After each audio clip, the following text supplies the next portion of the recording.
All right, so first of all, Sherri, before we started this here, let me tell you something. You used the cuss word at me that I got a problem with. You mentioned lima beans. You don't understand. You don't like lima beans? Sherri, let me try to be as clear and I'm gonna try to be as lima beans with beans.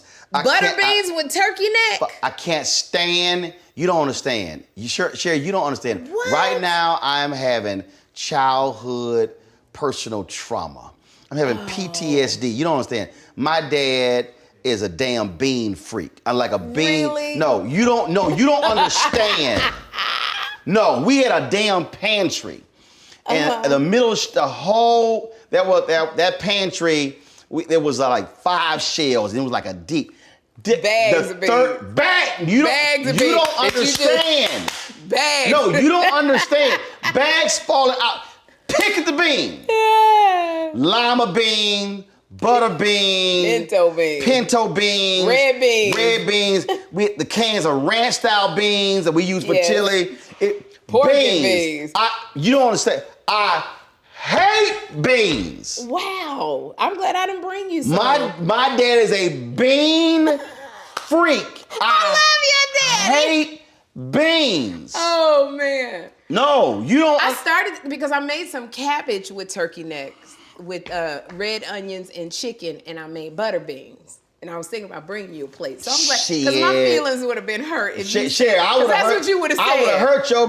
I would have been like, y'all eat beans.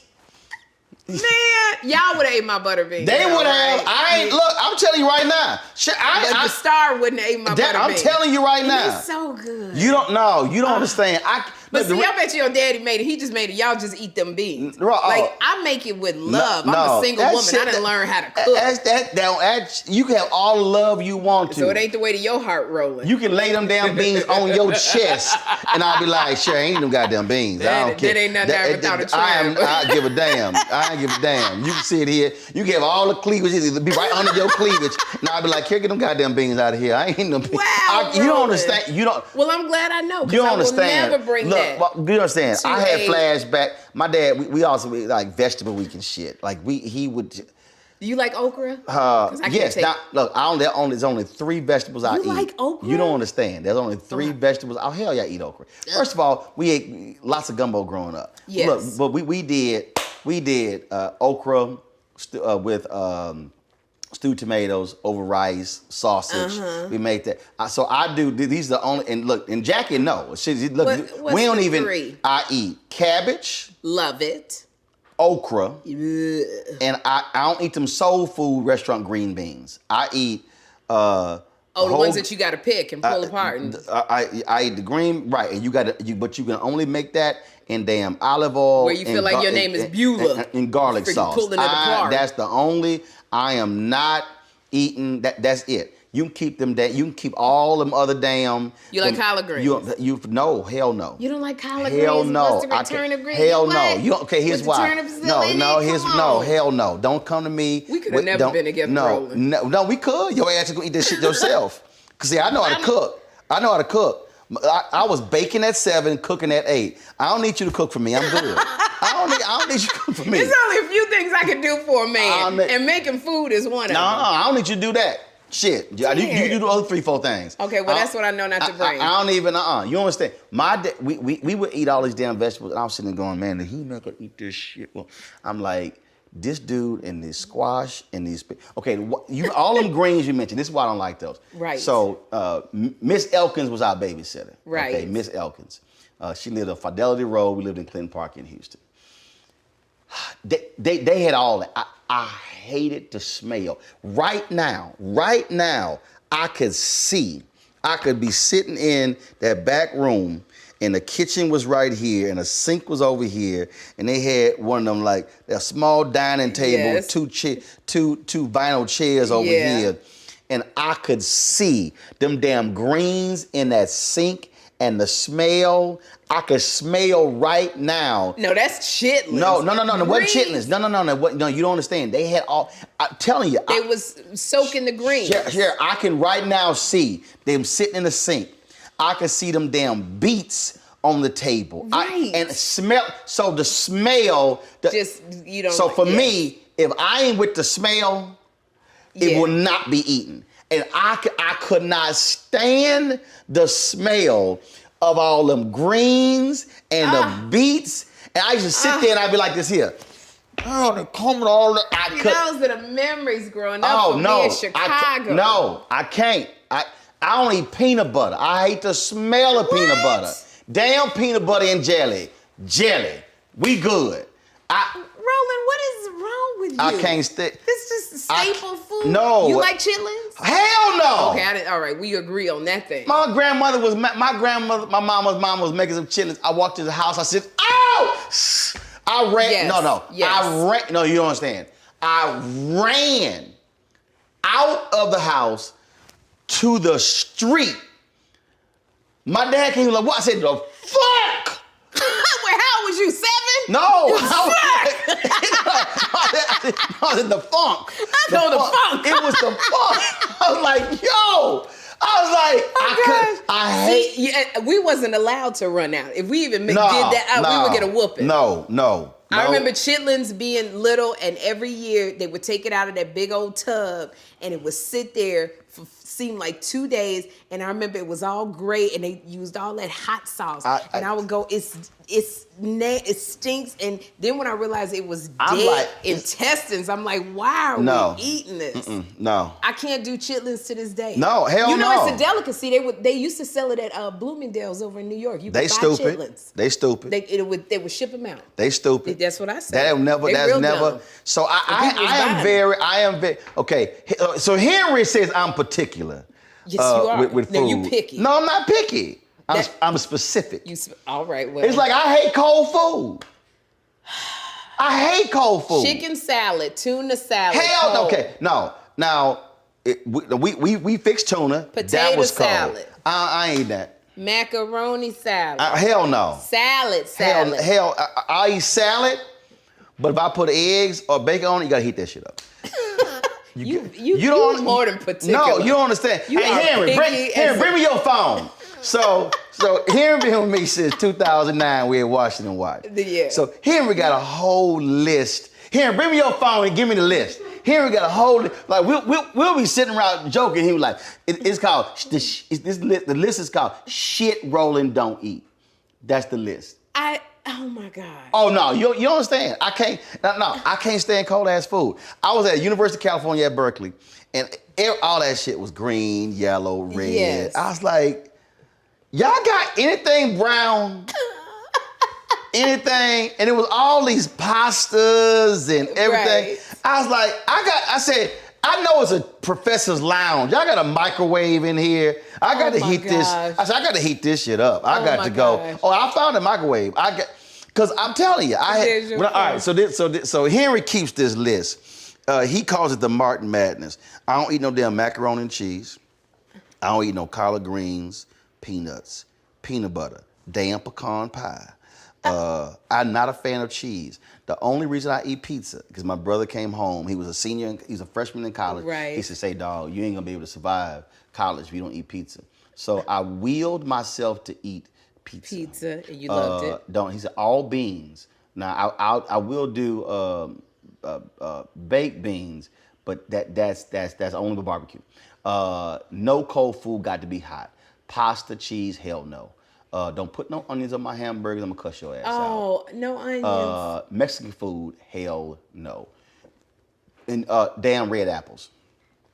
No Fuji apples? I'll eat green apples, damn it. But I ain't The eat real sour grandmama apples? You're damn right. What it Granny? Yeah, Granny Smith apples. Oof. What the hell? No, I do Fuji.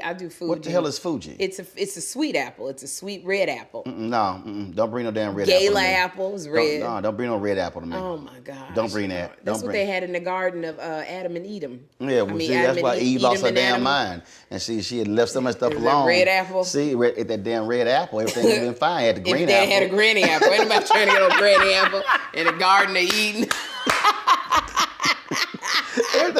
everything would have been fine. They had a granny apple. that shit up. She read the red damn apple. Hell, did stuff right. Did stuff right. But no, I know what I like. And look, as long as we all fine, and again, I know how to cook. See? So you cook what you like. Right, because I ain't never, look, a woman ain't got to do much for me. Yeah. I don't need her to iron shit. I got that. Yeah. She ain't got to wash no clothes. You the last of the Mohicans. I got that. Roland. You understand? You really Jackie washed, no, here's what happened. Jackie washed something of mine, that shit shrunk. I was mad as I said, first of all, I ain't asked you to wash. Oh, Roland. But how you shrunk my shit? I said, there's a label.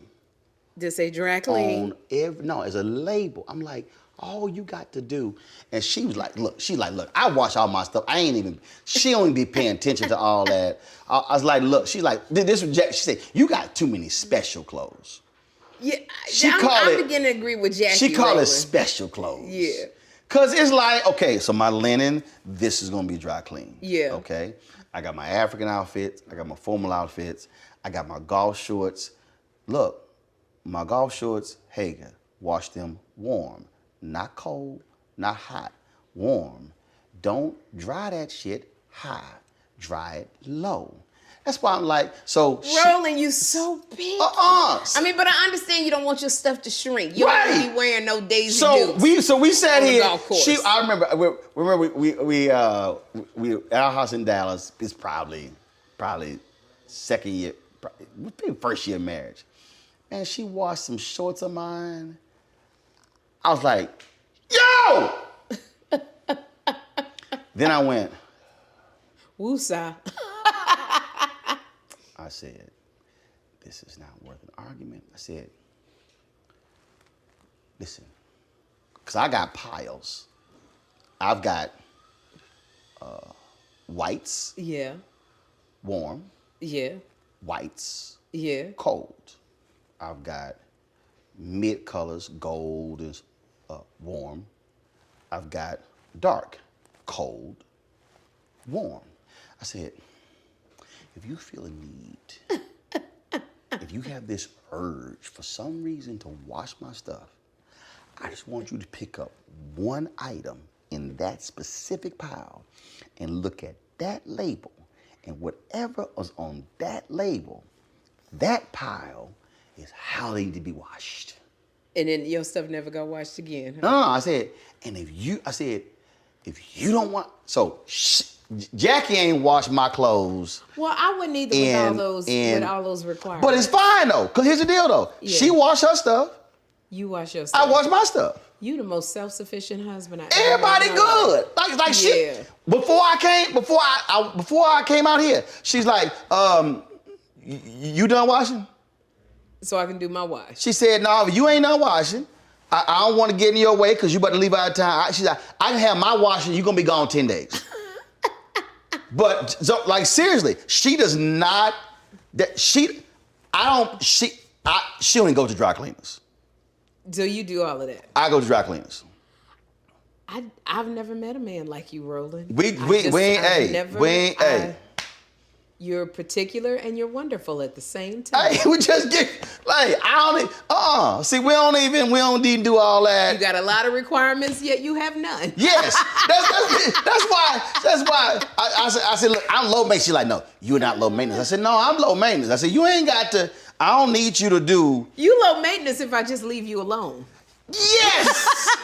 Then you low maintenance. Yes. If I keep trying to interfere in your stuff, you just high maintenance. But if I leave you alone and let you go, leave me alone. So low maintenance. Leave me alone. See, everybody, I'm telling you. You want to go play golf for 10 hours? Bye, honey. Low maintenance. Hey. Low maintenance. 10th wedding anniversary. Where you at when you coming back? What's it? High maintenance.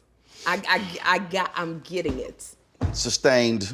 If I want to be happy, leave my husband alone. Leave his ass alone.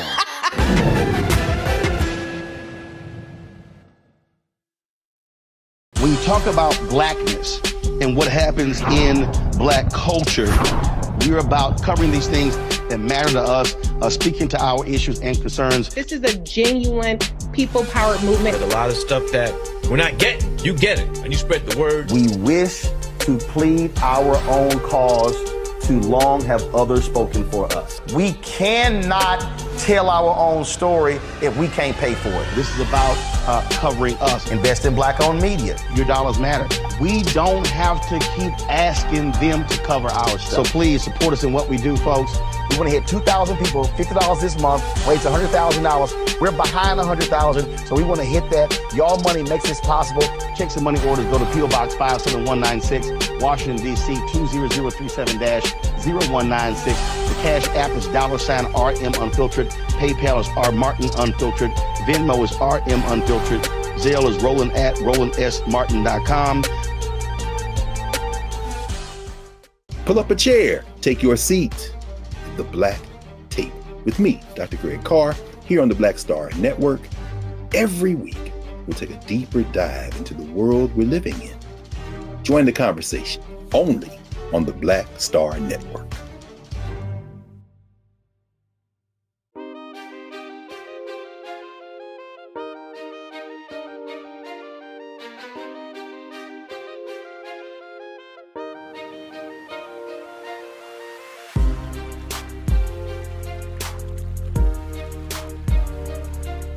First year, man.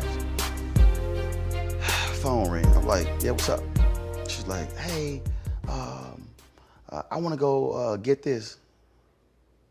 All right, why you calling me? She's like, what you thought? Well, I was like, is the house note paid? She's like, yeah. I said, lights paid? She says, yeah. I said, is the car note paid? So all the bills paid. Why you calling me? Roland. No. You understand? She paid the bills. I'm like, why you calling me? I said, go on. I don't even, no, seriously, I cannot tell you, this is true story. I cannot tell you right now how much money is in my personal bank account. Because his wife handles it. She pays everything. Now I know how much is my business account. Right. Matter of fact, if I pull up all my accounts are on one, because we're all the same bank, I don't even look at the personal account. Right. That's you and her. Right. It's 6 of them. Yeah. There are 4 business and then 2. I don't even look like literally. My eyes don't even go to that line. I can't. All I know is when I go to the grocery store, the card better work. That's all. That's the only requirement I got. What is your love language? What do you mean? You know, they have the 5 love languages. They have. Yeah, I read the book. So what is your love language? Let me do what the shit I do. That's the 6. That's the 6 love language. That's number 1. Oh my God. Number 1 is leave my ass alone. No, I'm telling you, I think people complicate this thing. I don't. Well, Roland, look, you've been married a long time, so you know. 20 years. You know better than me. I was married 6 years the first time. Right.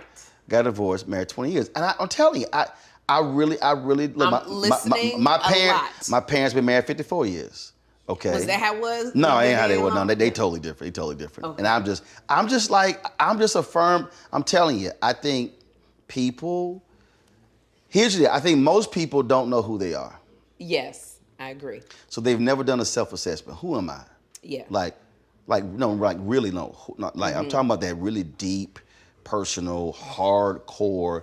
Like, what makes me an introvert? What makes me an extrovert? Why am I like this with food or with clothes? Why do I like to do this? Why do I laugh? Why am I quiet? Why am I big personality? Why am I inquisitive? Why, like, all of this stuff that's hard. And so then, because typically I always say we go through this when we have a traumatic experience. So lose a loved one, near-death experience, divorce, we lose a job, and all sort of stuff. Then we do that. So I went through it because when I went through the divorce, I was like, and God was really speaking to me. Church I went to, and it was really okay. What happened? This whole deal, and it really came down. Okay, so it was a very basic question: who am I? Yeah. Which is real, is hard because you got to confront the stuff that is bad about you. But who am I? Then once you have a much clearer understanding, then you know who I'm looking for. Okay, that's gonna fit the who am I in an honest way. Right. Yeah. And so I would meet people. No, they ain't. Matter of fact, it was a sister, nice sister, went to the same college as me. We rolled to a mall. She was driving. She had a cup. We got out. I was like, "What? What's going on?" Where's your cup? Yeah. She's like, "What do you mean?" I said, "Okay, you were drinking out of the cup. Where the cup?" She went, "Oh, I set it outside the car." I said, "Oh, you just sat the cup and the straw in the parking lot." I said, "Go and get that cup." I was like, "We ain't about to walk." I said, "It's a trash can right there. Your ass just set it in the parking lot for no reason when it's a trash can." I said, "No, I said, "Go and get that cup." I said, "We not about to walk in this mall and you just littering and stuff like." I hate litter. I can't stand people who just. As I'm telling you. And when we were talking, and I was kind of like. You know, when you said that, that's funny because she left the cup. I remember being on a date and we went to Bob's Big Boy, which should have been a red flag right there. But we was at Bob's Big Boy and we finished and he had a plate of pie and he said, "Can I have a doggy bag?" I'm thinking, okay. He take the whole plate and he put the plate in the thing. And I said, you can't take the plate. And he goes, "Why not?" And literally I was like, "Because that's stealing." He was like, "It's not stealing. They write that off every year. They know people gonna take the plate." And I remember sitting there going, we're arguing back and forth about him taking, he said, I take the hotel towels. And I said, "But I could see the toiletry, but not all. He said, "No, I take all the towels." And he said, "They write it off. I don't see what the problem is, and I don't see why you get mad at me because I'm taking the plate." See, right. And I remember thinking, note to self, I can't get with a man who take plates from the restaurants. Nah. So you don't like littering. No, I'm just saying, but that's, okay, somebody might say, Sherri, why were you tripping on the plate? No, that's it. You like, that bothered the hell out of me. I literally said, I was like, no, hell no. And then later, like, we were talking, and so she talked about when her previous boyfriend, she's like, oh, after they had sex, they were just like, she like, no, I don't like cuddling, she said, I would just go to my side of the bed, he would go to my side of the bed. And I was like, yeah, we ain't gonna be together. Yeah, that would be hard. Because that ain't me. Yeah. My whole deal is I ain't got a problem hugging. I ain't got a problem. You like touch. Right. I got the touch. Because I grew up. You may not like lima beans. You ain't got, you damn right. You damn right. Look, because I saw my grandfather slap my grandmother on her ass. She laughs and says, I saw my dad doing the same thing. No, my mama's 74. I smacked my mama on her ass. Wait a minute. Did you say you smack your mother on her ass? I do. I come on. What up, woman? And what she do? She like, boy, I do. I can never see Jeffrey coming and go, what up, mama, smacking me on my booty. You know, and it'd be even more weird because I'm a single woman. I'm not lying. Really, they ain't never heard that in my life. What up, mama? No. I go, what up, woman? I call a woman. At what age did you start slapping your mama? I've been slapping my mama her butt about 30, 40 years. Oh my God. I'm serious. Roland. I do. I actually do like it because they're so emotionally connected. I do. I be walking by. What up, woman? But it ain't like I'm a kiss her on the forehead. I'm a hug my mama. No, I know what I do. If I kiss, I'll hug, kiss her. What up, woman? And you, here's the thing, your face go back to being a little boy. What up? That's what I do. Like I'm serious. I've been doing that for years. And it's crazy, and it's so funny. Hold up, all my nieces, hey girl. I love that. And it's just because so I saw my grandfather do it. I saw my dad do it. Like, they'll be sitting there watching TV. They be sitting like holding hands and stuff. Yeah. So I can't. So again, that's one of those things that if you meet somebody and they're like, that ain't them. Yeah. We ain't going out again. Because you mentioned the love language. That's gonna be a problem. Yeah. But do you think people could change though? No. So because that's something that's not a characteristic. No. Well, you know what it actually is. If you leaving your cup on the ground, you taking a plate, it is part characteristic. Right, no, that's, and the cup on the ground, fine, you know what, you can work on that. But I roll my side of the bed, he roll his side of the bed, no, that's gonna be a problem, I'm telling you. That's why I look at it, I say, what are pillars? Like, what are like just these unmovable things? Right. That, no, we can't compromise on that. That's one of them. And it's just, and I'm telling you, when I talk to a lot of people who've had divorces or bad relationships, it's because they never ever said, no, these are pillars. And it's just, I'm serious. Well, yeah, I think it also goes back to we're not being very honest with what we like. Especially being a woman, you just like, I want to be, I want to be married. No, I'm so real. You're not honest. No, about I'm real stuff. honest. Yeah. No, I'm over honest. No, I'm like, could you be so honest with yourself? You walking down the aisle and you go, I don't know if I can do this. That would never happen because you wouldn't get that far. I would have got. No, we wouldn't even got to the engagement. We would not have even gotten to the 6 month of dating. No, it was just because again, I'm telling you, if I was this one, she was like, baby, how you doing? Do you miss me? This shit ain't gonna This ain't gonna work. This ain't gonna work. Oh. No, because baby. You don't like that needy. Oh, do you miss me? No, her ass can't stay. No, this ain't gonna. It just was too. It It was too much. It was gonna drive my ass crazy. Cause it's no. Because you know it wasn't gonna be one time. It was gonna drive my ass crazy. Now see somebody else. See for me, I don't mind a man going, did you miss me today? Did you think about me? And I go, yes, I did. That ain't I don't mind. All that talking. Roland gonna be doing romantic talking. Roland gonna be doing But see, my love language is words. That's my point. Of affirmation and words. So I love talking. That's my point. Yeah. So when you know you, and you know your love language, now you know when you meet somebody, oh, that ain't gonna work. See, we ain't even gotta go down, because here's what people do. They compromise on it. Well, maybe. Right. No.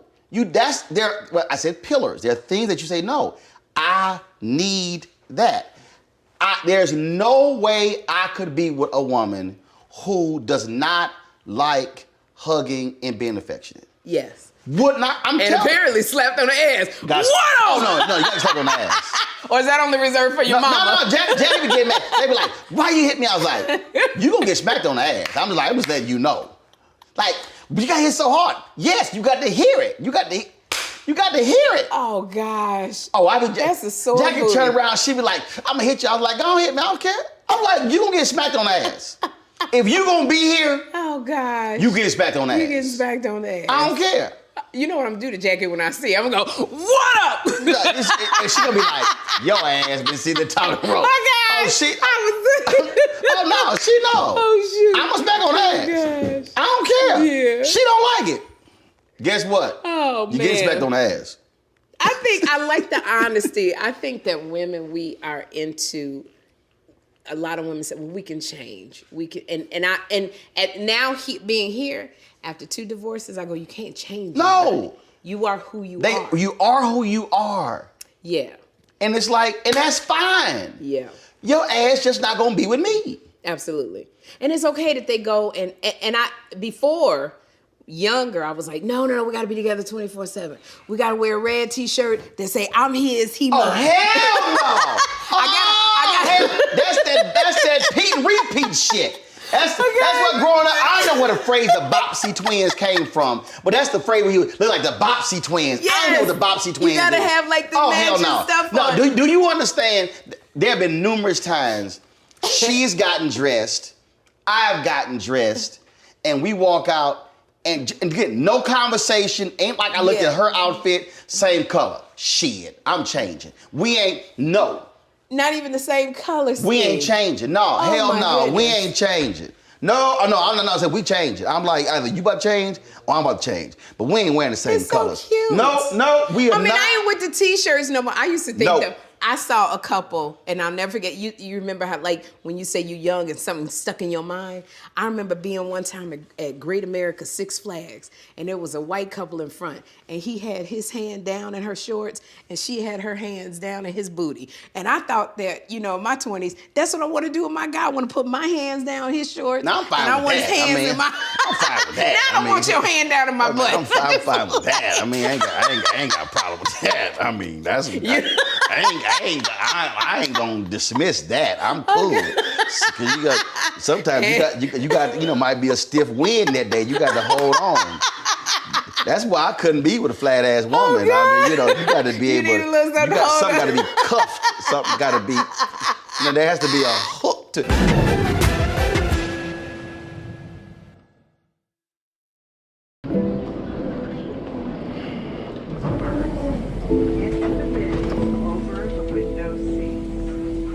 Are the only bins that will accommodate larger overboard.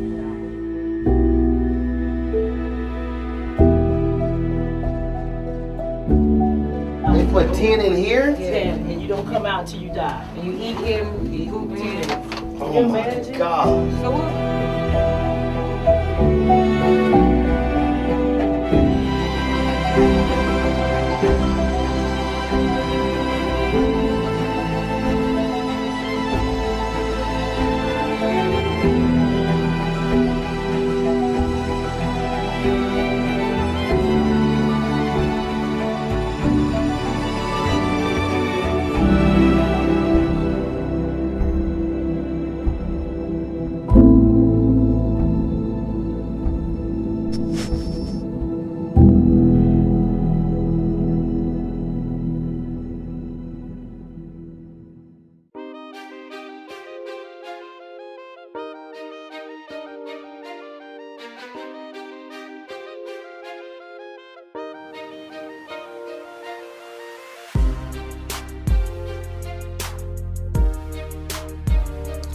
My first wife said she wanted to get divorced. It was the same day I joined my church. I was kind of like, yeah, okay, this over.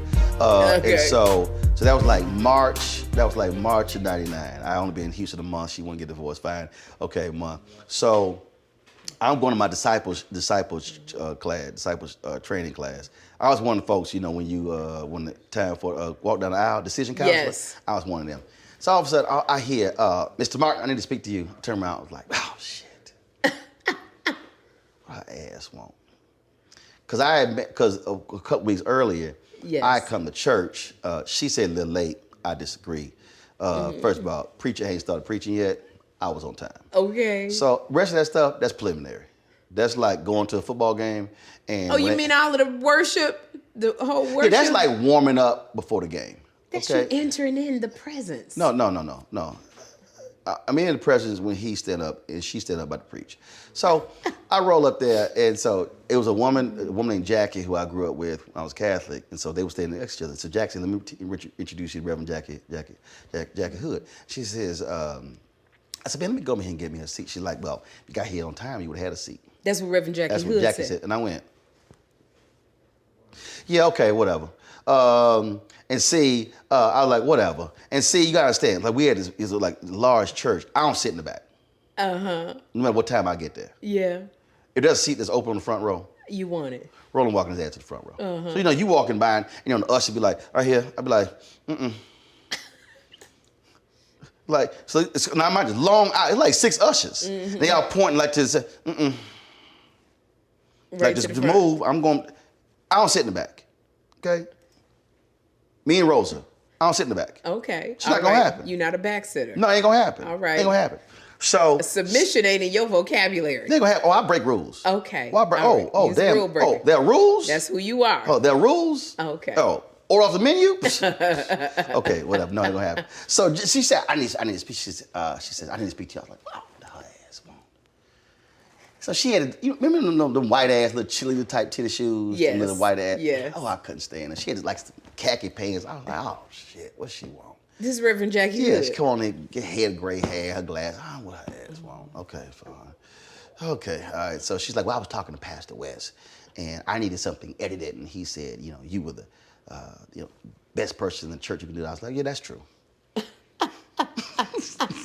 I was manager. I know, she was like- I was manager of the Houston Defender, and so she had some like pamphlet. I was like, all right, so okay, so you want the church edit, you want the real edit. And what'd she say? She's like, well, I want the real edit. I was like, yeah, okay. So I pulled my red pen out, I marked that shit. I had the blood of Jesus on that pamphlet of hers. I did extra editing. I mean, I was like, switch this, change this font size too wrong, move this photo, change. I was like, okay, there you go. And what'd she do? And she's like, thank you. I was like, all right, went to my class. I wasn't trying to fool with her, because see, I remember the lad too, little funky comment she made a couple weeks earlier. So then like a couple weeks later, she goes, I said, I saw her like, so how you live project? Your Lil Project. Lil. To the Reverend Jackie Hood. Lil. Okay. Yeah, Lil. L-I-L. L-I-L, your Lil Project. How your Lil Project come? She's like, did you have to call my project Lil? And I was like, how your Lil Project? So you go forward a few months. Is the Tuesday Bible study before Thanksgiving. Yeah. I'm talking about Frat Brother Care. So we stand in, we're not in the sanctuary. This is an important part of the story. Yeah. We're in the atrium.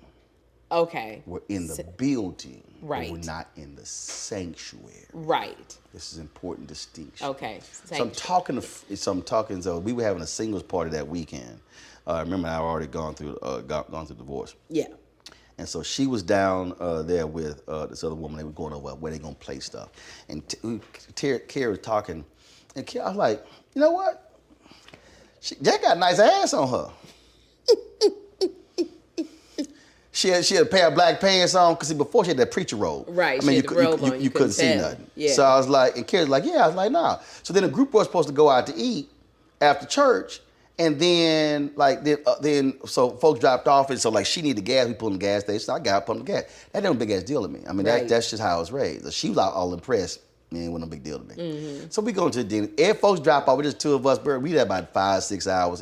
Shit. We just talking. And I ain't trying to sit here and date nobody. Divorced 5 months, whatever the hell. And then eventually we got together, and I told her, I said, see what happened when you wear the right pair of pants to church? Okay, I'm done. That is so funny. What? Because I'm thinking when she made that comment, No, and you was like, no. Done. It was the ass. That was the first thing. If I had not seen the ass, it would have been, you would have paid her no mind. Would have paid her no mind. So there is power in the booty. You wear the right pair of black pants to church, you might get your husband. How long did y'all date? Oh, I'm talking about not long at all. I'm like, no, seriously. The guy was like, this is you gonna marry. I was like, say, dog, you tripping. So you knew very quickly. No, I wasn't trying. No. Okay, you wasn't trying. God told you. Mind you, I got divorced in June. This is November. I'm leaving. I'm buying a house back in Dallas. I'm leaving Houston. I came to Houston to save my marriage. I'm like, I'm going back. I was like, no. And so I was like, I'm going back. I said, I know this person. I'm going to kick it with this person, hang out. Yeah. I was like, that's cute, but that's not how you going to marry. I was like, okay, whatever. All right. So then it was like, no, this is who you going to marry. I was like, G, you tripping. That's literally what I said, G, you tripping. You was having feelings. No, because I ain't having them, I don't have them King James conversations with the Lord. I was like, G, you tripping. That ain't happening. All right, now he's like, okay, all right. That's hysterical. You can say what you want to say, but this is how you This who you gonna marry. I think about the third time, I was like, say the same thing. He's like, look, you keep saying but this is who you gonna marry. And about the fourth time, I remember I was taking a shower.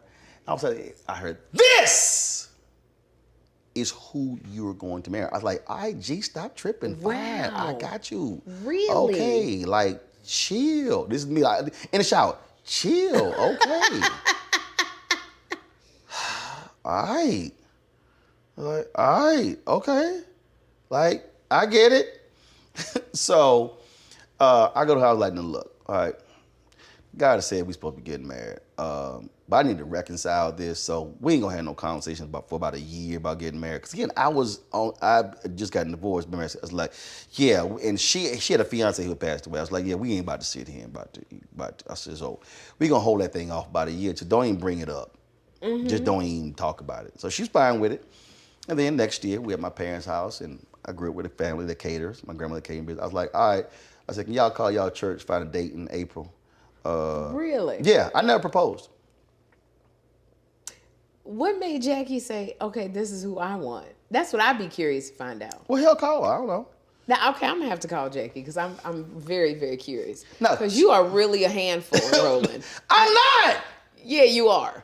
No, I'm not. See, that's the problem. People think, but again, if you leave me the hell alone. What woman want to hear this? God told me I'm supposed to marry you. But we ain't gonna talk about it for a year because I'm still not sure. Hey, I ain't gonna be sitting here. God was talking to you at the same time, and so you had to let me work through it. She let you work through it.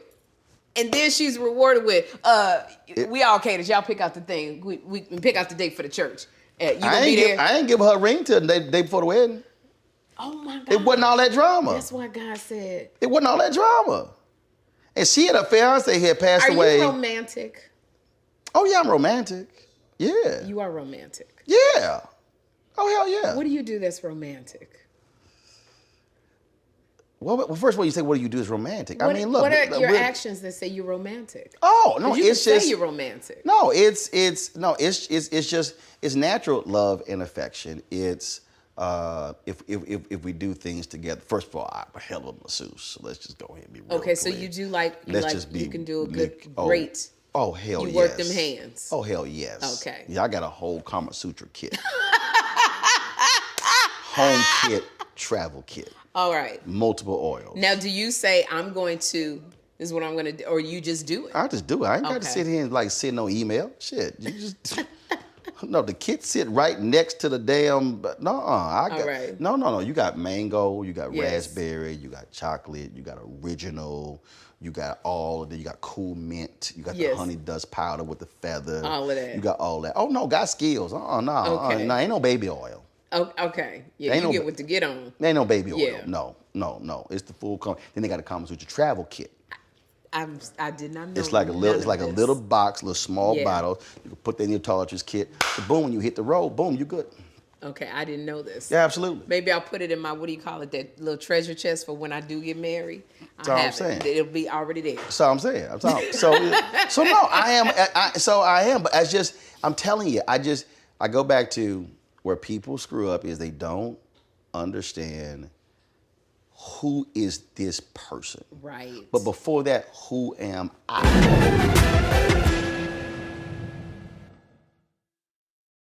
Hatred on the streets, a horrific scene, a white nationalist rally that descended into deadly violence.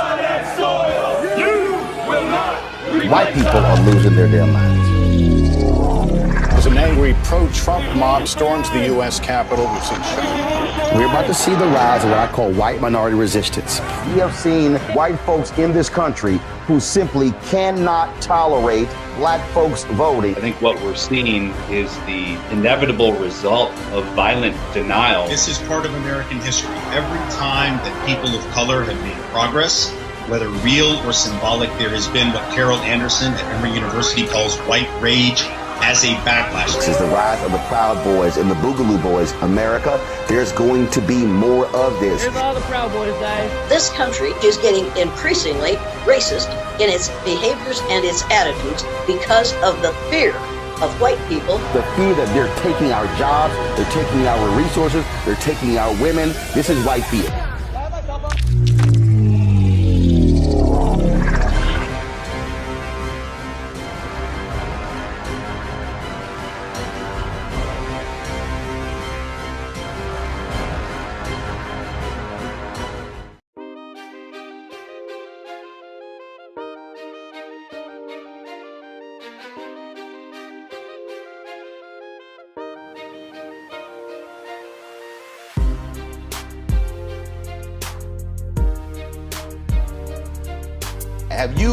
Have you said, okay, who is Sherri? This is who I am. I really feel like I have. After the second divorce, I feel like I went and really went deep into therapy to go, who is Sherri? What makes me tick? Mm-hmm. What makes me smile? What makes me cry? Who is Sherri? Mm-hmm. I think I've come to a good... And it's painful. Yes, very much so. A lot of those therapies... Because you got to be honest. Now, see, I ain't go to a therapist. I would just me. I did. It was just me and God. I just worked it out through meditation. Yeah, see, I tried that. It was many times I thought I heard that it was God's voice, and it was not God's voice. Yeah, I knew it was. So I knew. Yeah, see, but you knew. Yeah, you knew. See, but for me, I was like, it has to be somebody more qualified to take me to those places that I don't want to go. Got it. Because even when God is talking to you, it's a small voice, and then sometimes He booms large. He's done that with me with food, and said, "Do not pinkberry." Right. There was a voice going, "Do not eat pinkberry." That was one of those big, like, okay, Dag, I heard you. Right. I ain't know what pinkberry is. What's that? Pinkberry, Niecy Nash got me hooked on pinkberry. It is like a yogurt. Oh, got it. It's like a yogurt, like minty, all of it, but it has a lot of sugar in it. Got it. And I got addicted to it from eating it with her. Ah. And I was eating it so much, I was leaving Jeffrey in the bed at 2 years old, walking to Pinkberry, getting a big... Damn! I would get a big take home and a large and a medium. Yeah, you were addicted. Yeah, I was addicted. And it was too much sugar. I'm diabetic. So it was something that was killing me. And he said, "No more Pinkberry." And you were like, all right. Yeah, like, Dad, like, okay. Chill, all right, I got you. Okay, I got it. But that's how but in relationships, I could never hear, it was never that. So went to therapy. You couldn't hear it because I didn't want to listen. You didn't want to listen. I didn't want to listen. Exactly. That's... He don't fail you with the voice. It's whether you listen or not. And I made it so that I thought I heard him say, "Go, my child. I bless you in this union. Walk forth." Yep. Yeah, there was a whole conversation. So someone asked me and they said, "Okay, so how did you marry the first person and how did it not work?" I said, "Easy." I said, because what we don't do, and actually this would be one of my after my book White Fear comes out, I'm gonna be doing this book here. Yeah. I said it's called The Four Most Powerful Words in the World. Thy will be done. What happens is we pray for stuff, but we don't put at the end if it's in your will. Yeah. That's what we don't do. So what happens is we pray for the house, we pray for the job, we pray for the man, pray for the woman, pray for the car, but then say, if it's in your will for this to happen, make it happen. When I joined CNN, that's what happened. I sat in that lobby and I said, "God, if this is for me, if this is your will for me, make it happen." And it did. But there have been other times when it's like, this ain't for me, this ain't mine. But you gotta listen. That's where free will comes in. And see, that's the thing. And most folks want to sit here, "Well, I don't know how it happened," because you didn't listen. There have been in my single life and dating where I've said, well, all the time, I go, "Lord, if this is not your will, slam that door, shut that door." And ultimately, Roland, something will happen where I find out something or I see something, and that part of Sherri wants to go, but I said, but you prayed. Lord, right. Show me. Which shut that door. Listen. But that's the same thing with jobs. When I knew when the guys who owned Chicago Defender, they were not going to let me run it the way I needed to run. So I was kind of like, all right, you know what? I could do this, but I could do some other stuff.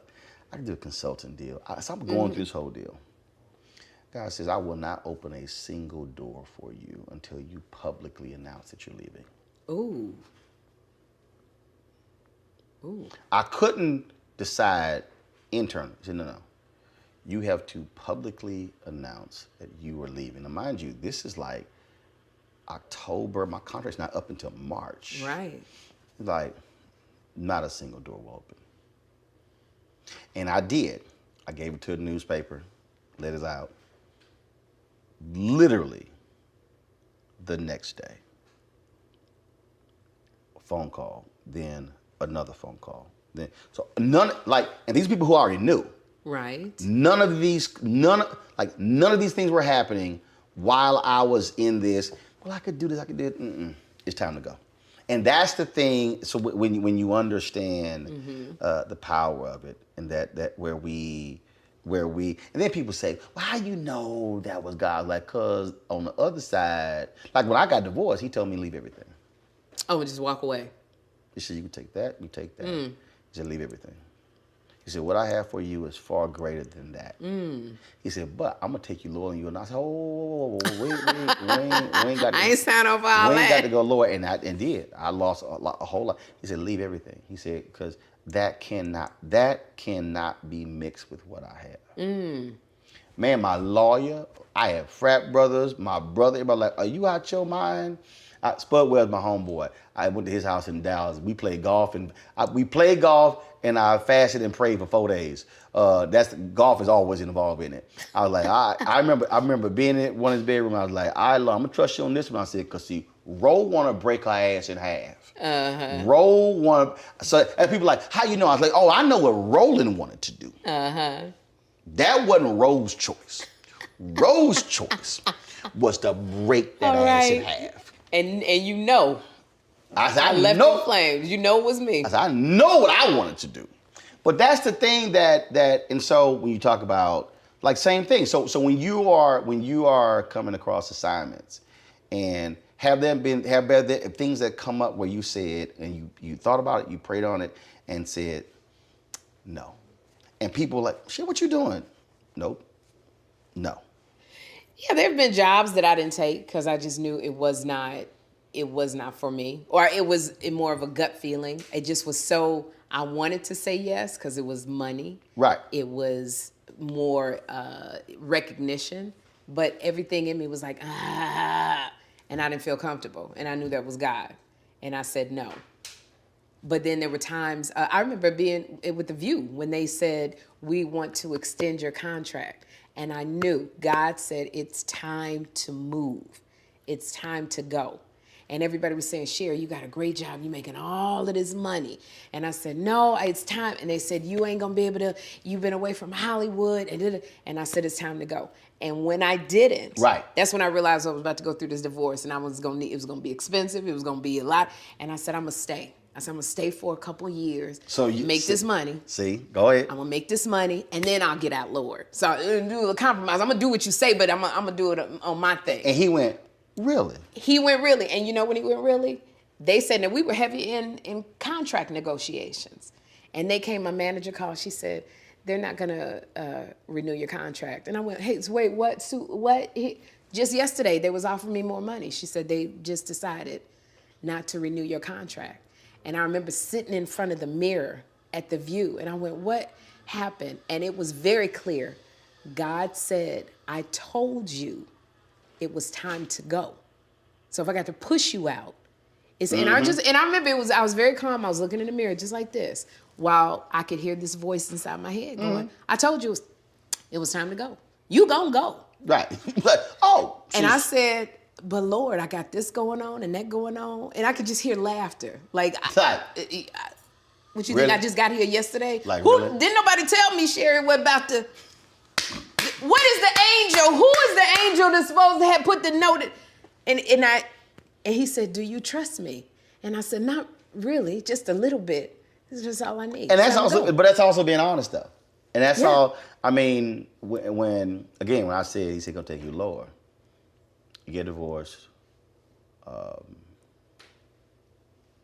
June 99. Go back to Dallas, buy a house, promise job, get there, dude who offered the job, not returning phone calls. Wow. Like, I literally bought a new house in December. Wow, and said I'm here. And I'm like, what the hell? I'm like, your punk ass ain't returning phone calls? And to this day when I see his ass. Wow. I'm like, deuces, don't even come near me. And so here I am, scrambling. Guys, I already said, this is who you gonna marry. New house, no stable income. Walked away from managing editor job with the Houston Defender because that's not why I was there. Growth 2000, I'm trying to grab any freelance opportunity, sitting here, and like, I don't even have, I don't even have money to put blinds or curtains up. Because literally, I bought the house in December. And I get there and like, no job, like not returning phone calls, nothing. Wow. Like I don't even exist. And I remember when I I go through 6 months, like it was around June, early July. He starts writing all this stuff down. This is what you're gonna be doing. So then I'm like, all right, I'm ready to go. He's like, no, I got to move some people in place. All these things will not happen at the same time.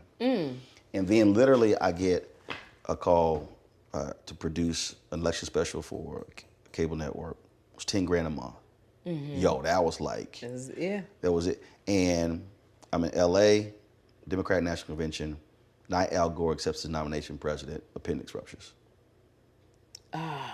In the hospital 5 days. While I'm in the hospital, Forerunner, which lease was up, but I was still driving, they get it from the airport. I sent a colleague to go get the Forerunner to take it to my house. She gets there, she's like, can't find it. And so I'm sitting there, so no vehicle, hospital 5 days, no health insurance. Oh. And then, so I remember when we're back and forth, she was in Houston, but I had her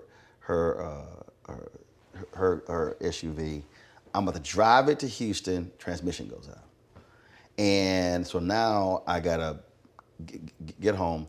And so one day a check came in, it's probably about $200. And I was like, yo, I gotta deposit this check. Cause I'm like, keep lights on.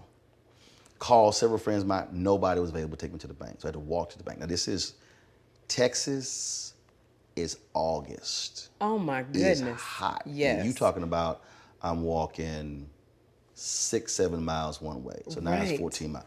I get home, Sherri, my legs are throbbing. I'm talking about throbbing. Oh. And I get in the house, I said, look, I ain't mad at you, but I'm pissed off right now. I'm like hot, like, you know how we qualify. I ain't mad at you. I'm pissed off right now. And this is exactly what I hear. I said I will supply your needs. I was like, look, I heard you. But the transmission out, nobody was there available. And he said, do your legs work? I was like, yeah. He said, like I said, I will supply your needs. See, that's that kind of answer you just want to go and curse and be like, that's such a low. Right. That's such a low. Right. Oh my God. That's exactly how I was like. Oh, so you got jokes. Oh like, my you gosh. tripping, huh? Oh my gosh. So I will supply your need. Your legs worked. Your legs work. He said, that's that frustration. Be like, Lord, yes. I just. So like even so when you talk about again relationships or career, whatever, it's when you said it, okay, I'm gonna trust you, but then that's when you know, because the reality is we don't know what's on the flip side of that opportunity. Absolutely. Because we've been there where you did it and it did not turn out well, and you're like, what the hell was I thinking? He's like, because you weren't listening. Because you weren't listening. Like, you gonna listen now? And it's so interesting because I've seen where I didn't listen and where it got me. I've seen where I listened. And that thing of leaving The View and him going, I just, apparently I got to push you out, changed my whole world. Everything that I thought would never happen, happened and more. See? So much so. So when people say, do you ever want to go back? Do you regret? No, because it changed everything.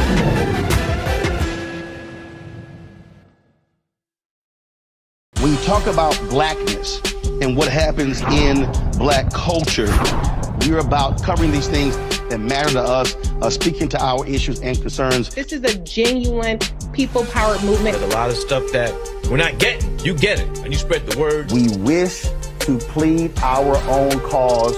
Too long have others spoken for us. We cannot tell our own story if we can't pay for it. This is about covering us. Invest in black-owned media. Your dollars matter.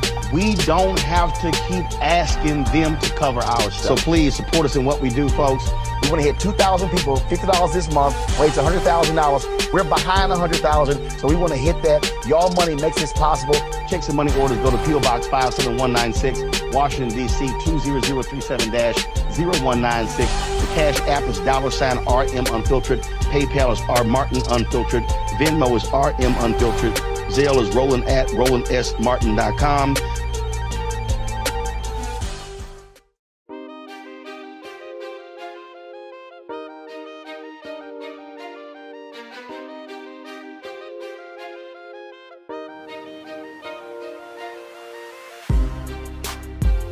The generation before us, they didn't have a lot, and we were conditioned. Look, you get you a nice job. You got a good job. Hey, and treating you well. My people say work for the government. You never get fired. Like, don't mess that thing up. That's literally how we as African Americans have been conditioned. Yeah. And then when you bounce, folks like, the hell is wrong with you? Yeah. When I left, when TV One ended my show, 8 months left of my contract, they offered me a new deal. I told my agents I'm not gonna take it. Mm-hmm. And he's like, he said, bro, it's easy money. He said, they're probably not gonna do another show. They're gonna pay you that $27,500 direct deposit every month and you ain't gotta go in. I said, no, because the contract stipulates that because the black-owned company own other stuff, I can't do anything that targets African Americans. I said, the election's in 2020, 3-year contract. If I'm under contract, I said, I will not have any way to have a voice during the election. I said, I can't do that. Yeah. I said, Tom Jones retires in 2019. This is 2020. I said, I cannot do that. And I said, it does not matter what you negotiate. I will not sign the deal. Yeah. And they were like, we're in the meeting and they keep saying, we're gonna keep you whole, whatever. I said, no, but what am I doing? Yeah. No, what are we doing? I said, what's the concept? What's the budget? What's the plan? I said, no, you have ideas. Those are not concrete. And it kept coming back, and finally, in the middle of the meeting, I go, stop talking about money. I said, money is the last thing I ever negotiate. I said, money is the last thing. I said, it's everything else that I'm doing. Right. I said, you can't answer any of that. The number don't matter. And then this was, and again, and the only other check that I had was the Joyner Show, where I had started at $250,000 a year, and it was down to 48 when they kept cutting everybody. They kept cutting everybody. Down to 48. Wow. So I had to absolutely lean on faith and trust in me in creating it. And that's the thing that, and people are like, man, what are you doing? Yes. What are you? And I said, but because you don't understand. That's leaving that easy, because again, you're sitting there going, look, that was 330. That's 330,000. No issue, no whatever. Yeah. I said my speeches and everything. I could live very wonderful, but I knew I couldn't do something. And I would have gone crazy not being able to create, Absolutely. to produce, to do something. Yeah. And that's what people don't understand. It's such a trip when you go through that. I remember after The View, I'd done Cinderella on Broadway. I had been going back and forth from New York to LA acting. And God said, it's time to go to LA. And I said, but they don't know me. You know, you always got them buts, but they don't know me. He said, it's time to go to LA. And at the time, because I was working on The View, I was making a lot of money. I had a mansion. that I couldn't sell that had been on the market for a year. Mm-hmm. Floyd Mayweather came to see if he could buy it. He didn't want to buy it for his mama. I said, Floyd, this is stripper tips for you. He said, it's too far. I was like, but this, you could burn this house down right now. It ain't gonna make no, like, I begged Floyd Mayweather. Burn this house down. Please take my house. It literally, because it was so far out in Jersey, right. Roland, I couldn't sell it. So it was just a money pit of me. And I said, Father, I can't leave with this house on my hands. I'm not working at the View paying this mortgage over 10 grand a month. Been trying to sell it. It done fell out of escrow so many times. Do you know, and I said, Father God, if it is truly your will for me to go to LA, me and Jeffrey, something gotta be done with this house that's been on the market a year. Do you know a man who did the algorithms for Groupon? He was looking to build a house. His child had autism. My house was around the corner from one of the premier autism centers in the world. His contractor said, we can build one, but there's one that's on sale or on the market. Let's go look at that one. He made an offer that night. Whoa. And he said, I want to close in 5 days. He paid me cash. And I think we had one glitch. There was no gate lock around the pool. I put a gate lock on there, but it wasn't up to code. And the man who, I put the different lock on there, I found somebody to get the lock over there. They said the man who does the permits, he's going on vacation. Do you know we got him before he got on the plane? He came out there. He said, I don't know how y'all got me. He did the thing. He said something like, I had a guest house. He said, has this been used for any kind? I looked at him, I said, ain't none of my family ever stayed in this guest house overnight. No, sir. Lord, he signed off. He gave me the papers. We closed in 6 days. Cash, I didn't owe nothing. Wow. Jeffrey and I went straight to the airport. Now, so when he tells you to do something and you just trust him, you don't see it, even a job I had a job with John Lithgow on NBC, and I remember it was called Trial and Error. Mm-hmm. It was one of the best roles I ever had. But we were doing it in Canada.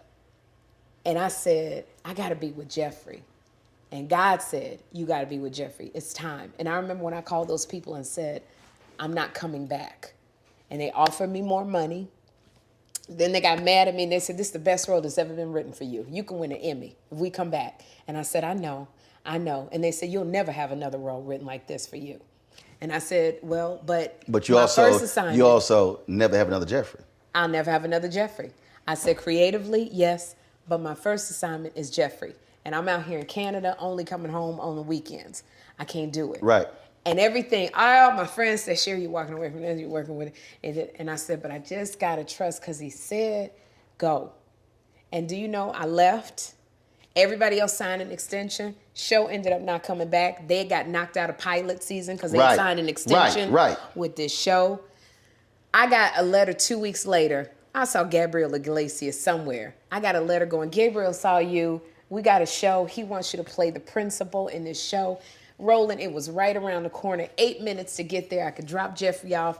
8 minutes to get to the thing. And then God said it's time to leave that. I left after our second season. I told Gabriel, I said, now God said it's time for me to get my name on the show. So I gotta leave. You leaving? They're gonna pick us up. It's time to go. Now I've learned to, in my career, right? When God say move, I go, okay. Yeah. Okay. When I talked to Guy Torrey, he said he got receipts. That's right. See, the thing is, I think for a lot of people, they offer you money and say you can win an Emmy, thinking that was going to be music to your ears. But they were actually saying, pick this money and this Emmy over your child. Mm-hmm. And they, because they have experience, a lot of folk before had done that. Yeah. A lot of folks have done that, and then all of a sudden they get older, and child don't want to be around them. Absolutely. Don't know them, and that's I think it's understanding, or what comes down to what's important. What is important? What's valuable? What's important? Is that important to me? Dondre Whitfield said this here. He asked the brother, he said, do you consider yourself to be successful? It was like, won 8 Grammys and everything. He said, no. He said, you're accomplished. Are you successful? And he said, your kids don't want to be around you. Ooh. He said, you're about to get divorced. You have no relationship with your other child who's 3,000 miles away who doesn't even want to see you. He said, you are not successful. Wow. He said, you accomplished. And I think that's just where, and that's where also the validation comes in. I've had people tell me, yeah, man, but you had a show on CNN and MSNBC. I'm like, yeah, but I own this. That you own it. I said, I own every camera, every light. I said, I can do what I want to do. I can have the conversations I want to have. There are no notes. Right. I don't have a VP of development or programming that you gotta answer telling to. me how we need to edit this interview. None. And out of all things I've done, I said, I have a complete joy because I don't have to deal with someone else determining my fate. Right. We're gonna come out here with George Lopez Golf Tournament. We're gonna rent this Airbnb. This is what it's gonna cost. We're gonna shoot for 5 days and we're gonna fly back on Sunday. But none of that happens if I don't walk away. If you don't walk away. In 2018. None of it happens. None of it happens. Yeah. And that's, I think, so you apply that to jobs, you apply that to relationships, you apply it to everything. But I think women, Roland, we have a hard time applying that type of faith to relationships. Oh, absolutely. There's something that we can apply to our jobs, our careers, school, kids, but that thing of relationships, even in the little things. I was on a dating site and I put my age. I'm 54. Right. Am I 53 or 54? And everybody said, well, you wasn't 54? Oh, that's too old. People ain't gonna go past 45. And I said, or they'd be like, yeah, don't do it. Don't you tell anybody your age. Don't. And I said, but at some points, I gotta have faith. Right. The guy said, there's that one. We're not gonna care about the age. Yeah, I know, but there you go. But I think we have a hard, because that fear sets in. Yes. Fear is a big thing. But see, I look at a different fear. Yeah. A fear of not listening. Yeah. See, that's a greater fear. When my first wife said she wanted a divorce, I was sitting there. It was. I'm like, wow, how did we arrive at this point? When in fact, the reality is, I actually had called it 3 years earlier. I said, if these things occur, this way I could be. Literally, I said, if these things happen. And so, remember, I forced a conversation, and she finally said, I don't believe in being equally yoked. And literally was like, ooh. I said, that's it. But then, what was interesting, I kept, it's like what you said when you changed the prayer. I was praying, God, save the marriage. I changed it. I never forget. I was on the second floor upstairs. I was watching television. And I said, God, open my eyes to see and open my ears to hear what you want me to see and hear. Wow. Literally, within 10 seconds, the front door opens and she come in the house bitching about some Christmas lights that was sitting on the side of the doorstep and why I hadn't put them up. And I was like, wow, God, that was real quick. Wow. It was something that was it's Christmas lights that the gardener had taken down or whatever. But it was like DEFCON 5. And I was, this isn't, I come downstairs and I'm standing there in the front door and I'm going, I ain't saying nothing. But it's like, you are losing your mind over some Christmas. Are these lights worth this level of yelling and argument? No. They just some lights that can get picked up and thrown in a box. But, and I'm talking, it was within, I'm talking about literally, door opens, open my eyes, and going off. I was like, man, that was quick. and that was the deal. And I think, so what happens is, that's why I go back to the whole, that will be done. Is this for me? Mm-hmm. Versus that. And for a lot of people, that's just what messes them up. Because I think what we want, especially in relationships. Yeah. Remember I said I knew exactly what I needed? So there were wants and needs. Mm-hmm. I think the problem is we actually create our list of wants. Exactly. But we don't go back, no, what do I need? What Remember I said do the I pillar. need? No, this is what I need. Yeah. If take away the house, take away the job, take away the cars, what do I need? What do I need? See, he can be looking good, but what happens if he gets burned? Mm-hmm. He can be tall and handsome. What happens if he gets paralyzed? Yeah.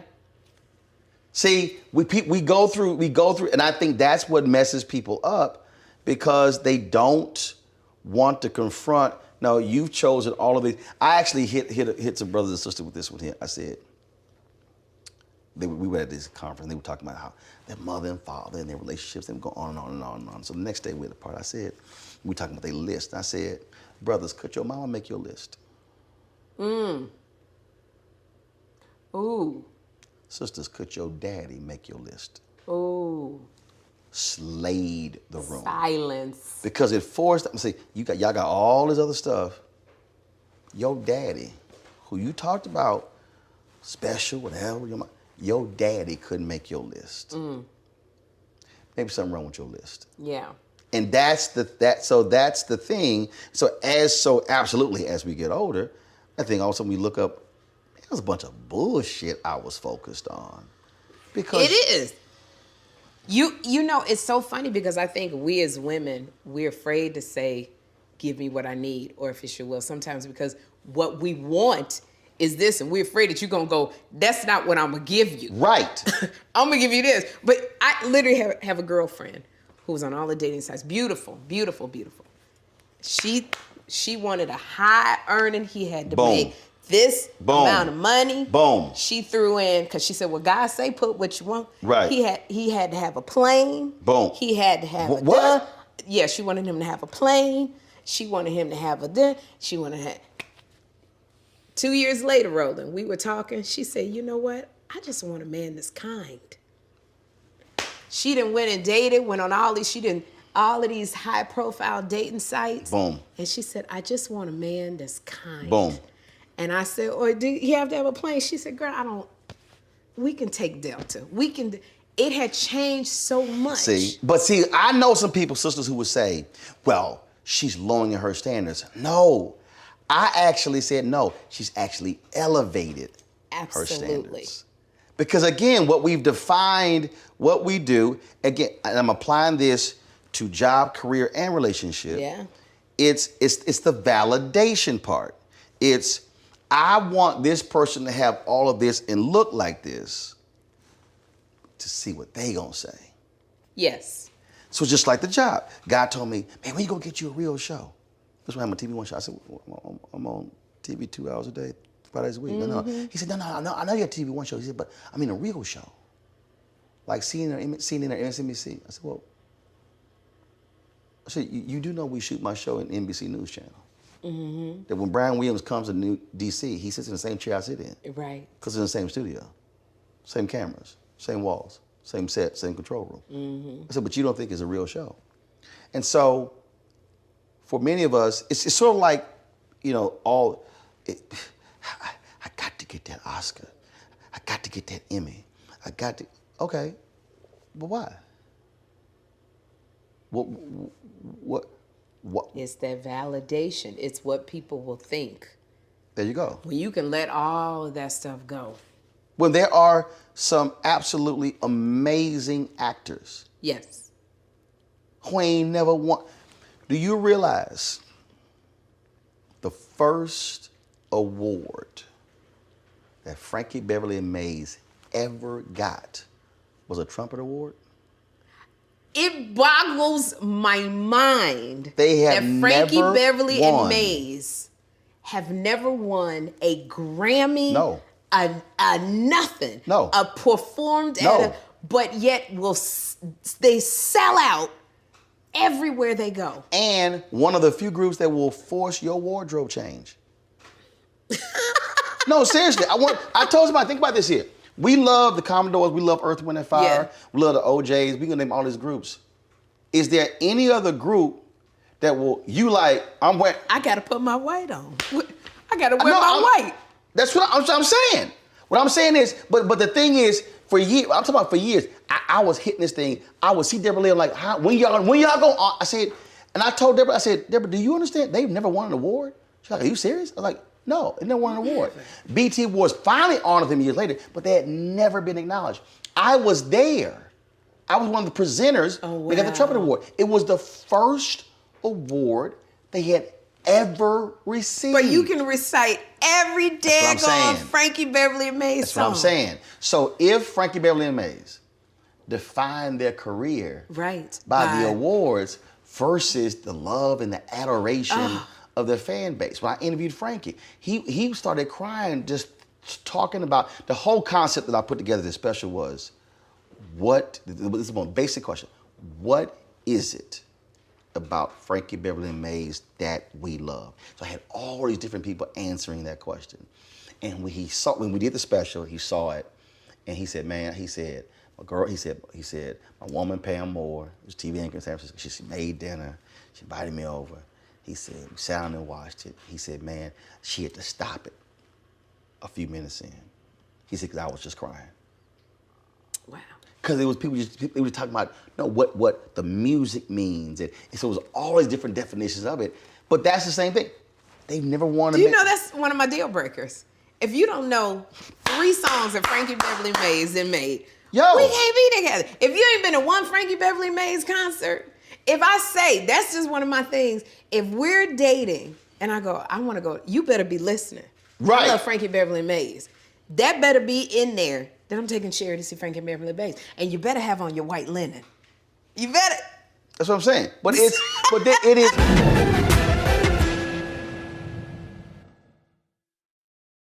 When you talk about blackness and what happens in black culture, we're about covering these things that matter to us, speaking to our issues and concerns. This is a genuine people-powered movement. There's a lot of stuff that we're not getting. You get it, and you spread the word. We wish to plead our own cause.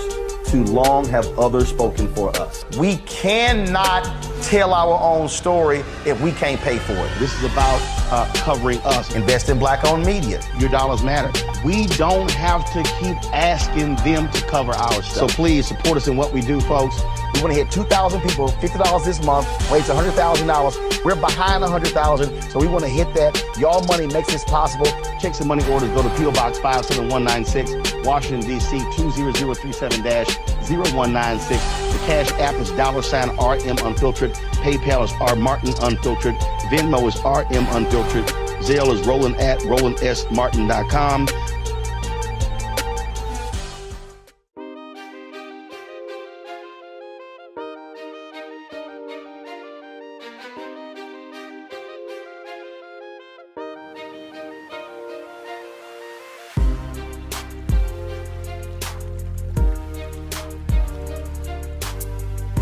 Remember I said earlier when I was like, this really ain't that hard.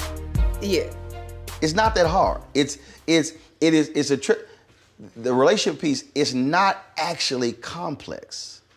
It's not if you are willing to actually listen and know who you are versus, what she say? She said, what she say? Want to be kind or nice? What she say? She said, I want a man who's kind. See, and I've had these fierce debates, but you asking a sister to lower her standards. I'm like, no. I said, I go back to could your daddy make your list? What was so special about that? Because he just loved your mama and his family. Yeah. And with a blue collar job, look, my parents ain't never made more than $50,000 combined in their life. 54 years in June. 54 years. Wow. Okay, ups and downs, but you can't argue with 54 years. Mm-hmm. And that's the thing that I tell folks, you can accrue all that stuff, but then what you got? Because at the end of the day, you can't. No one wants to take it. You can't take it with you. Mm-hmm. And guess what? If you are sick, you can't use any of that sort of stuff. Right. But I bet you want to look over and see who's holding your hand. Yeah, what are those core qualities? Who rubbing your forehead? Yes. Who's massaging your feet? Who got that Kama Sutra travel kit? Oh! That's all I'm saying. That's really how basic it is. That's how basic it is. It ain't that complicated. You having fun? Oh, I'm having so much fun. It's really, and listening to you really about relationships. Because being in this place of doing so much work, of going, Sherri, just let everything go and do that hard stuff. But it's hard to go to that hard place. It is. But when you do go to that place and you figure out who you are and what makes you tick, then you can see. And it's easy, I think, for me to hear God's voice.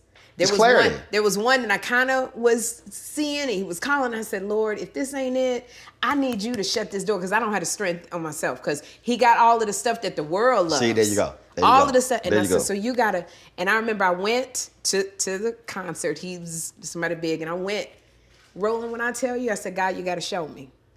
And I went to the concert, sitting there. When I tell you, it was crazy from the moment I got there. Drama from the moment I left. You like, I said, appreciate I just that. want to go to my hotel room and get back in bed in my pajamas and watch Netflix. But God showed me just as clear as day, this is what the future looks like. Boom. Crazy. And I said, you've showed me. Bye. Yeah. So when you do that hard work, yes, you go. That's what I'm saying, clarity. So much clarity. Because before, had I not done the work, I'd have been like, well, but I could. And then if I worked all the way around it and would have been happy in the tabloids again. It's like when I meet people to work with. No. Doesn't take long. Folks like, no, but you have it. No, I don't need to have a second meeting. Spirits connect. Yeah. And when you meet, you're like, no, I can't work with you. And I'm fine. And I'm telling you, it is the craziest thing. And what people don't understand is when you reach a point of when you have, okay, your girlfriend said, I want my man to be nice. For me, it's joy in what I do. See, it's what brings me pleasure. It's like, yo, man, so we'll go, man, that interview looked great. I love that, the camera movement, I love that. Oh, you know what? Next time we're gonna bring those other lights. I want the other softer lights, whatever. That's sort of what's how I'm feeling and what was driving. So I don't need that award. Mm-hmm. I don't need you. But when the fan base are like, man, I love that conversation. I love this. Somebody retweeted the other day an interview that I did with Issa Rae 5 years ago, and I texted her and she said, I love that clip keeps getting the play. People it'll just pop up. And just like out of the blue, come and watch. And that's the thing. So it's just, and it's joy. And people, they're like, I don't say, why are you like, but you used to be on CNN. I was like, yeah, it was a trip. I was at CNN 6 years, but I've been gone 8 years. What, has it been 8 years? 8 years. Wow. 8 years. And I'm like, I'm good. And I'm telling you, it's.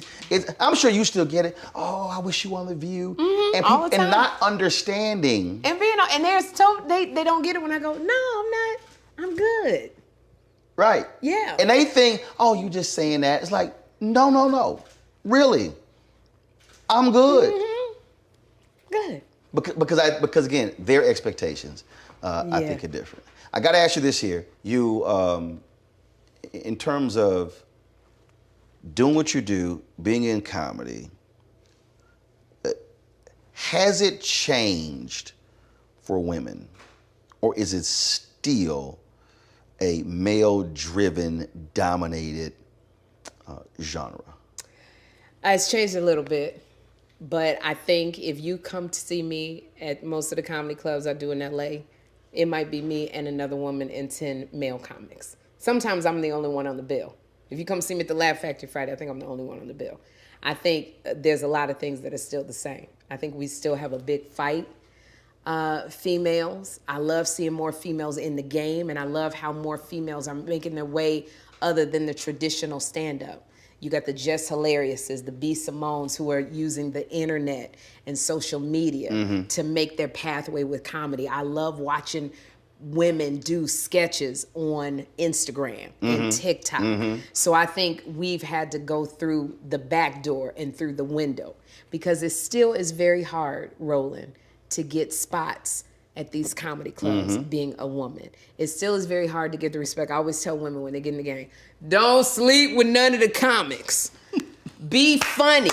Right. Be funny. Because now it's going to take you 10 years to get your reputation back, and then you're going to be distracted. Be funny. And I know I have to work 4 times as hard to get the respect of David Arnold. David Arnold, every time he sees me, I do comedy clubs, 4 comedy clubs, 3 nights a week. The Improv, the Laugh Factory, the Comedy Store, and I would end with the Comedy Union and see David Arnold. And that's how I get the respect, because he sees me out there grinding and working. I don't think males have to do it as much as hard as I have to do it. Right. So I think, no, we still have a long way to go, but I'm loving the women that are coming in. I'm loving that women are coming in and don't have to downplay who they are on the stage. Because it used to be, you know, if you was too cute on stage, when Angela Means, who was in Friday, had a hard time. Right. Because she came out, she was so pretty, so the women didn't like her. Now women are owning who they are, they're owning their sexuality, and I like that. I like seeing it. So I asked every singer this, I asked every comedian this. This is the last question for you. If you had to do a comedic versus, and it's microphone, who would you love to go toe-to-toe with? Who would bring out, who would bring out the best in Sherri? Who would you be like, oh yeah, I'm about to take your ass out? Who would that be, male or female? Wow. I think I'm going to be realistic. I could not go up against a Lunel, who is one of my bestest friends, or Monique. I think for me, because I have a lot of joy in my stand-up, it probably would be Kim Whitley. Like, we could go toe-to-toe on stage. I think her, like her and I, and we go into it. I would love to go up, and for me to say against, because I have such respect for these women, I would love to be on that stage with Lonnie Love. Yeah, I see the reason I asked everybody that question, because from a singing standpoint, it's a challenge. It's Wayne Brady said, I would love to go up against Jamie Foxx. And I would love to see that. It absolutely would bring out that thing in Wayne of stuff that he never even realized that he had, or stuff from his archives that he would bring up, as with Jamie. I've seen both of them numerous And that's what I'm times. talking about. So that's why I always have that question, because it's like, yo, who would you, and because who brings out that competitive juices to say, oh yeah, no, I got to be ready for this one. They gonna force me to bring my absolute best. The A game. I say if it was somebody who was going to force me to bring my absolute... Yeah, to take out joy and happiness. I'm talking about, it's like if you like, yo, if I had to they the shit. I want to, like, let's go. I would love to go up against Monique. I think Monique is the shit. And I think that Monique would literally, I would be on the stage with their microphone going, all right, Sherri, you got to come with it. And I would love to do that. See, the reason I think that would be, because again, it's audience, 2 people, 2 mics. That's right. What your ass got? What do you have? And it's like, and I would love to look at Monique and go, yeah. See, that's what I'm saying. That's what I'm saying. It's just like, so like people ask me, oh like, man, or like you giving speeches, I was like, oh no, I said, because it was someplace, they booked 3 of us to give keynotes. They booked Ben Chavis, Michael Eric Dyson, and me. And Spahn was like, who gonna go first? I said, don't matter. I said, y'all gonna let me know I'm going first, second, and third. Don't matter. I said, because I know what I'm about to do. There you go. And they were like, You don't. What? I said, don't matter. I can go first, I can go second, I can go third. I can guarantee you, I know what's gonna happen at the end. I said, but y'all go ahead and pick the line up. I straight up. Yeah. And they had me go first. See, but now they gotta follow you. Right. Woo! And I was broke. I was like, y'all text me, let me know how it go. And they were like, your ass walked out the door. They were like, you walked out. It was like, but again, that's that thing that you said, okay, we're gonna go to another, we're gonna kick it another gear. I tell you, I did a show with George Wallace, J. Anthony Brown. And I sat, George Wallace went up, he was exquisite. And Jay was sitting there, he was so nervous. And I said, Jay, what are you nervous for? He said, I gotta follow George. But when I tell you, it brought something out of J. Anthony Brown. That's what I'm saying. Me and Sybil Wilkes was sitting there, J. Anthony Brown went to another level. So I'm saying, actually, this is what he did. There's this great scene in the movie The Legend of Bagger Vance where he said, with the Will Smith character, he said, look at Bobby Jones.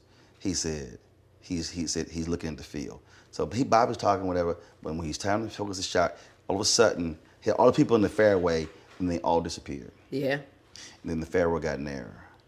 And that's what I'm saying. Right. That's what the challenge does.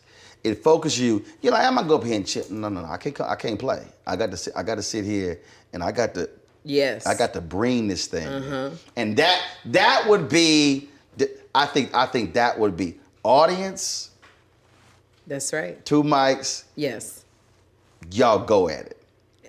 Let's see what happens. We might have to work on that. I think it would. I would love to see verses with comedians. Yeah, we might have to. We might have to work on that. Yeah, that'll be fun. That would be a lot of fun.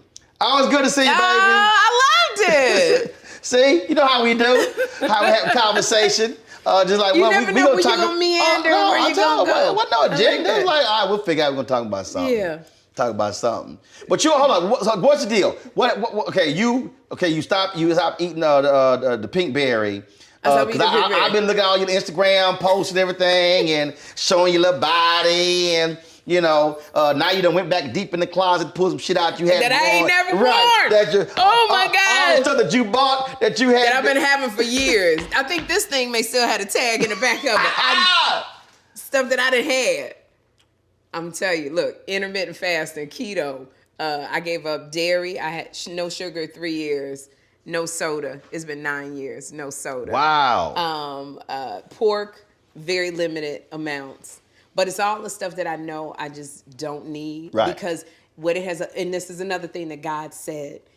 When Jeffrey said, Mommy, if you die, who's going to be my bodyguard? Because I'm type 2 diabetic.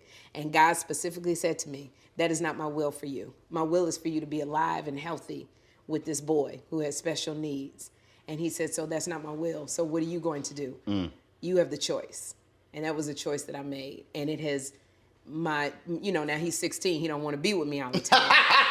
But I have the energy for him. Right. I have the clarity of mind. Because when you have a teenager, it's a whole different mindset. So you got your nieces and nephews. Dealing with a teenager, it's a whole different mindset. Yeah. It's more, it ain't I'm going to bop you in the mouth. It's more, you got to be 2 steps ahead of them. So it has changed my life. The perk is being able to wear leggings and a tight bodysuit. That's what the perk is. That's a nice one. But what I need is my health for this boy who needs me still. And he's 16. So we got a good decade. I need to be here. So with good health. So you like pink deuces. Deuces. I'm telling you, it's not working for me right now. All right. Well, see you. Working your thing. I got a little black leather. And I like being able to say I'm 54 and people go, what? There you go. See, now in putting that dating site, they were like, oh. There you go. Absolutely. And see, again, it's just like Jackie, you got the right pair of black pants. I got the right pair of black pants. I don't know if you can do a cut, but you can do a pop. It's a quick pop, but it bounces back. Real tight. We done, girl. You ain't got no sense. You so crazy. I love you, Roland. Love you, darling. Thank you. That was fun. Absolutely. Oh, my gosh. That was fun. When you talk about blackness, and what happens in Black culture. We're about covering these things that matter to us, speaking to our issues and concerns. This is a genuine people-powered movement. There's a lot of stuff that we're not getting. You get it, and you spread the word. We wish to plead our own cause. Too long have others spoken for us. We cannot tell our own story if we can't pay for it. This is about covering us. Invest in Black-owned media. Your dollars matter. We don't have to keep asking them to cover our stuff. So please support us in what we do, folks. We want to hit 2,000 people, $50 this month, raise $100,000. We're behind 100,000, so we want to hit that. Y'all money makes this possible. Checks and money orders go to P.O. Box 57196, Washington, D.C. 20037-0196. The Cash App is $RM Unfiltered. PayPal is R Martin Unfiltered. Venmo is RM Unfiltered. Zelle is Roland at RolandSMartin.com.